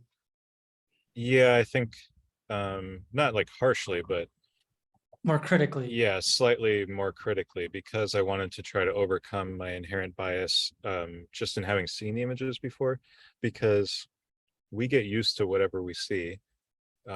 So on the one hand, that can be bad. Like I'm so used to seeing something that it just doesn't interest me anymore.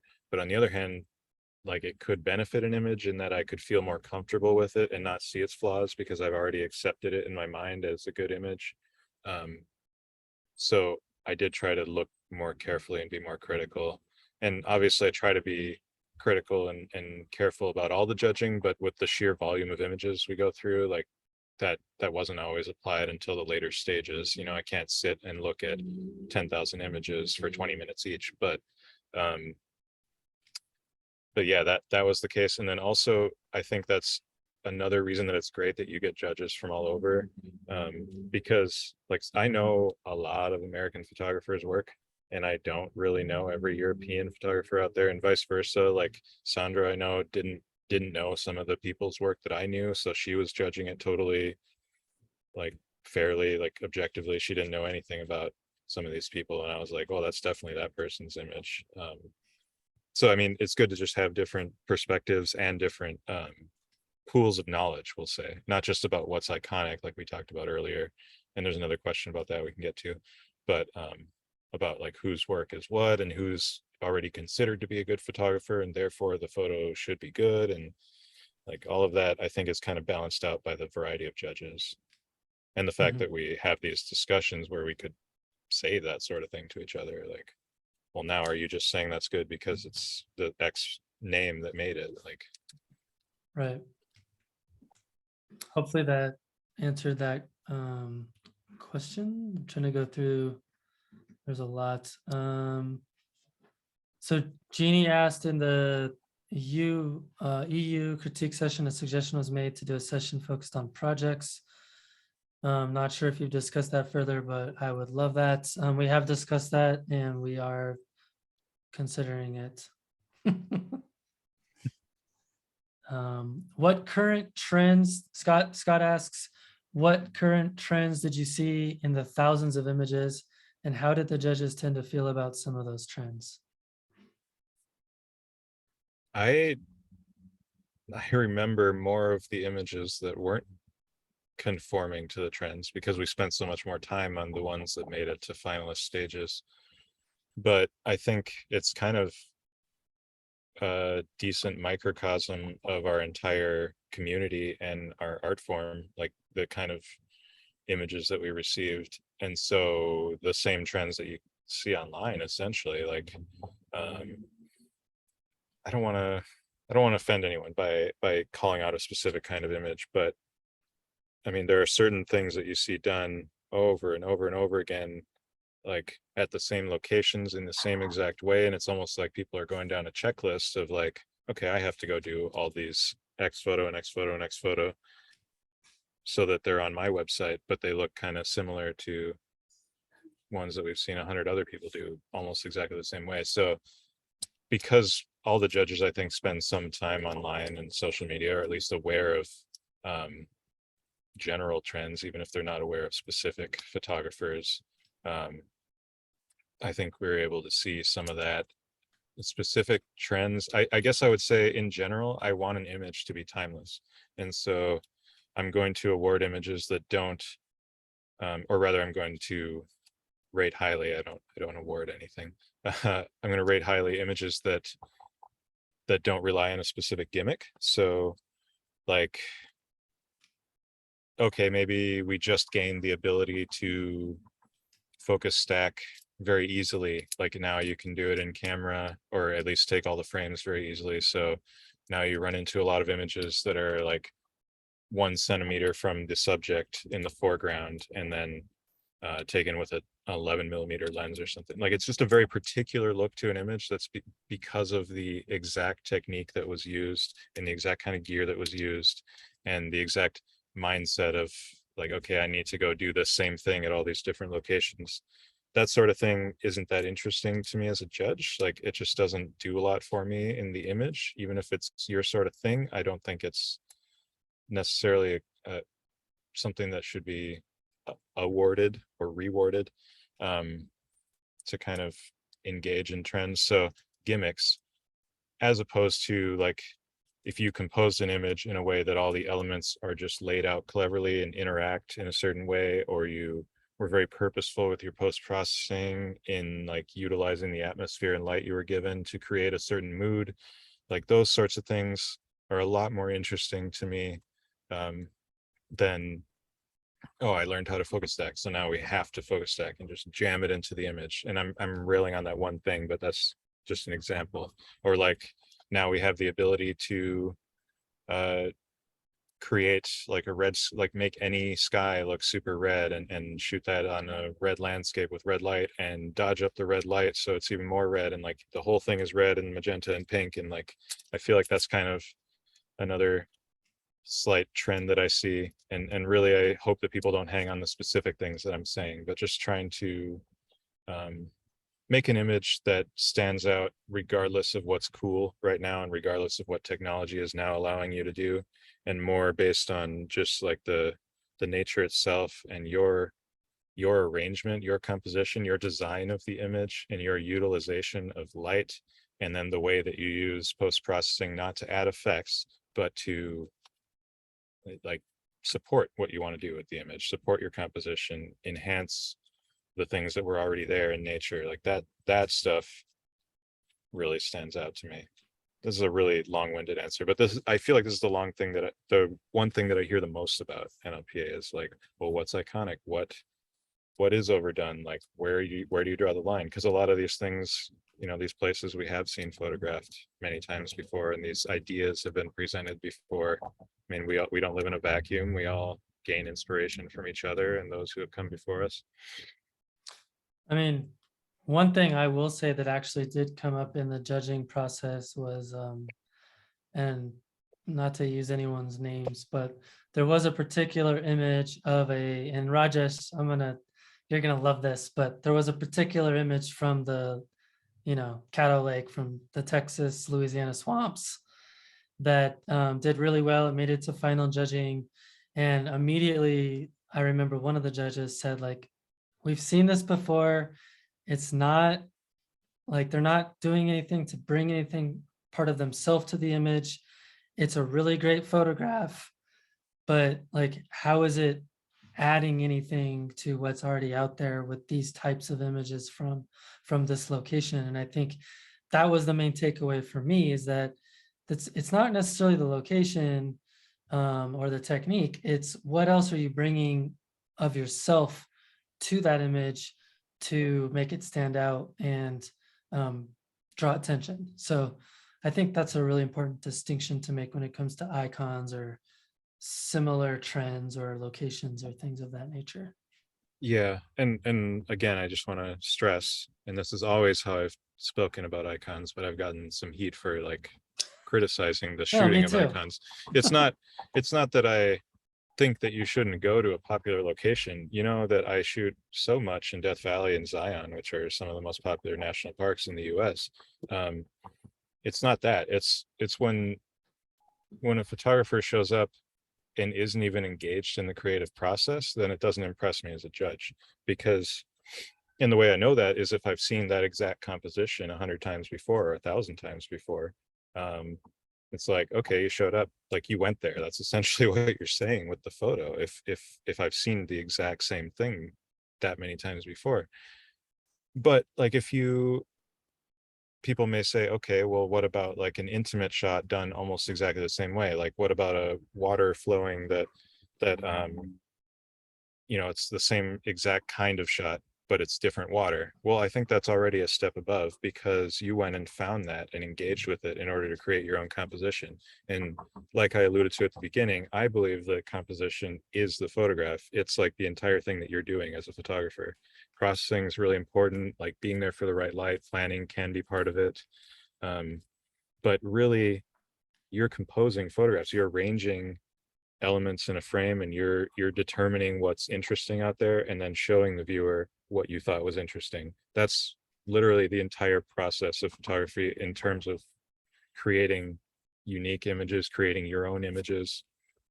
And so if you didn't even engage in that in the first place, like if I just see a photo that I know exactly where it was taken, I know the focal length it was taken at, I can name like the first photographer to shoot it in 2012, and then like who shot it first, and then process it differently in 2014. Like, it's like you didn't even, and by you I mean this person didn't even engage in the process of photography. So why would that be awarded? Even if it's like a nice photo, it's like, is it your photo, or is it just you went there and took the same nice photo that so many other people did? So that's where I draw the line on icons. It's not about locations, it's about compositions. Couple other questions. Anna Maria asked, how would one know how far their submissions got through the process? Last year, the way that worked was that basically, if you made it to, I think it was the third stage, then you received some form of certificate, which then showed you how your images were scored by the individual judges. This year, we might be making some tweaks to that to provide even more feedback. But just depends on how much time Tim has to do some coding. But basically, if you made it to a certain stage where a judge actually looked at the image and it didn't get eliminated in pre-screening, then you would have received notification of what stage your image made it to. Another question from Marcia: for astro landscape photography, where images may be stacked for noise, is this considered okay? Yes, it is. That is not a Yeah, that's a disallowed. technique to overcome the limitation of your camera and not to create something that wasn't there. Right, and You're actually used- making a more pure photo because you're not allowing the random noise of the sensor to come onto the image. And we used to have on our website special rules for night Yeah, I think it photography. might be still there. Yeah, but a lot of those questions can be answered on on the rules page. Let's see. When you critique a photo, would you be so kind as to share if and what your mind mapping workflow might be during evaluation? For example, what about light, composition, technical processing? Your insights have been very helpful. Thank you. I immediately am thinking about, I suppose, distractions, because and this falls under the umbrella of composition, but I can pretty quickly see what an image is trying to do. And then it's a matter of, can I really enjoy or really get into what it's trying to do, or are there things in the way? And so like a lot of my critique focuses around, well, maybe you should have cropped this out, or like burn this down, or brighten this because it's a distraction, or like step to the right to change this balance that's kind of distracting. It's all about distractions and balance and composition first. And you kind of saw that, like there were blown out sections of sky on a couple images that I didn't even mention because it's pretty obvious it's blown out to me, but it wasn't that important. What was more important was the composition. Then I would get to the technicals, like, okay, like this kind of sloppy because there's a halo on the edge there, or like there's an obvious color artifact because something was overdone with hue saturation, luminance sliders, or like there's a blown out piece of sky or something like that. That's secondary, but certainly important if it's a distraction in the image. Just first of all, composition. And then light, it also factors into composition in that I can see what a composition potentially could be in the right light. And sometimes it's just not the right light to make that composition shine, to separate elements or highlight elements that you were going for. So. And the follow-up question to that is, do you have a point system, like 5 points for composition, 5 points for? It's all kind of subjective, right? So we have 8 judges, which is kind of where I think a lot of the fairness comes from, so to speak. Like if it was only me judging images, then I would just be harping on composition the whole time. I'd be like, okay, this is kind of a disqualifying flaw, even though it feels like the image feels cool. Whereas someone else might be like, that feels really cool, I don't care about the flaw. And that's why it's good that we have 8 judges. But no, we just rate, we just give it a rating. And we do, for me, I did multiple passes. Like I gave the images that I gave higher ratings, I went back and looked at them again to kind of subcategorize them into even higher or less high ratings. And then, because we had to submit a certain number for finalists, and then they took all the images from all the judges that were like of a certain rating or higher that would be guaranteed to be viewed during our live judging session. And then also they took like composite scores, and they took like composite meaning like all the judges scores together, and they took the controversial images, which I think is a really great idea. Like the ones that received a lot of 1 and 5 stars must have something interesting or different going on. But yeah, we're not rating in those categories. It's more just overall. I think it would be nice. However, imagine like going through 14,000 images and then rating each one on like 5 different metrics, and then each one of those metrics is subjective. I think it would be pretty difficult. Be like, And time consuming. well, that's what I mean by difficult. Yeah, just it would take forever. I mean, Yeah. So talking Yeah, about so- time, we have 3 minutes, so we need to wrap up in 3 minutes. yeah. Do we have a 2-hour So- time limit here? I'm not sure. I don't think Okay, so. anyway, But go one on, thing yeah. one thing I would add to that, Alex, that I thought was, I'd be curious to hear your feedback as a judge, but we purposely limited the number of 5-star images that you could award or send to us back. Yeah. So that, and I know you said you wished you could have given more images higher scores or whatever, but there was kind of a method to that madness in terms of forcing you to really be judicious. I get that. Yeah.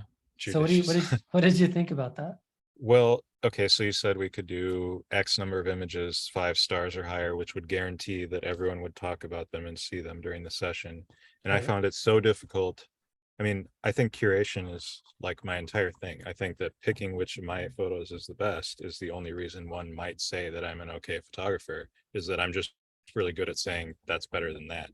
And so the point being that I take a lot of terrible photos and just try not to show them to you. So in that vein, I'm like really experienced with critique, I would like to think, or with curation.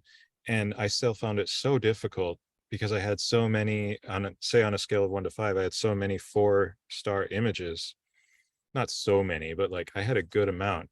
And then I had to decide only these 5 or whatever make it through for my selection. And what if there's a 6th one that's just incredible and I think it really needs to be in there?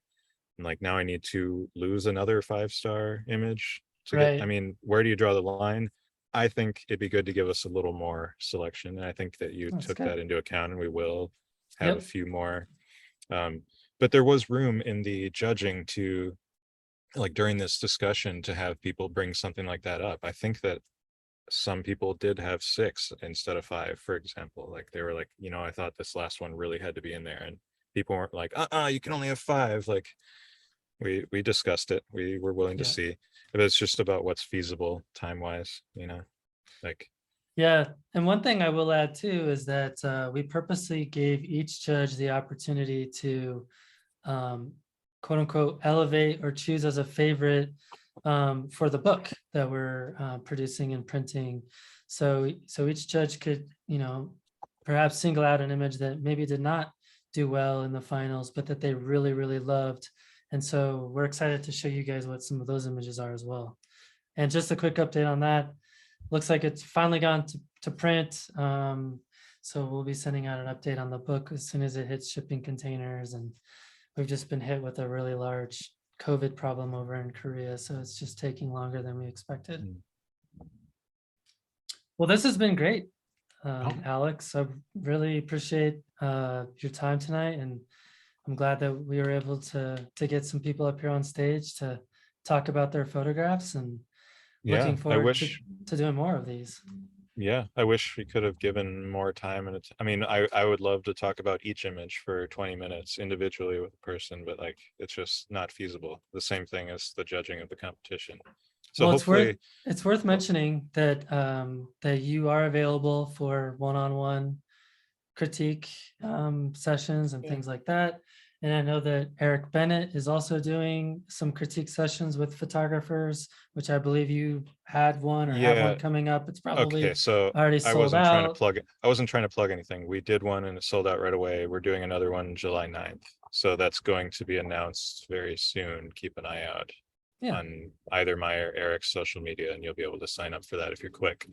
And we'll just do like 7 people, I think, quite a bit longer than this, but It's almost like a master class. I don't know if I'd call it that. But I appreciate that people are interested, and I really like critiquing and helping people improve. And I hope that I tried to pick things that, like, for the people that were brave enough to show their images and have them picked apart publicly. Thank you, because I tried to not so much like get on your case about what you did, but pick things that I see a lot of people do, so that maybe it could be instructive to others that didn't have their images submitted. I just think there's a lot of common things that I see that really were mentioned in this, regardless of who the photographer was. So don't feel like I was coming after you in particular. I liked a lot of the photos I saw too. So. Awesome. Well, I think we can go ahead and wrap this up and look forward to the next one of these that we're able to do. And hopefully we can get some of our other judges involved in this fun process. Thanks again. All right, thanks, everybody. Great evening. Thank you, everyone. Morning, whatever.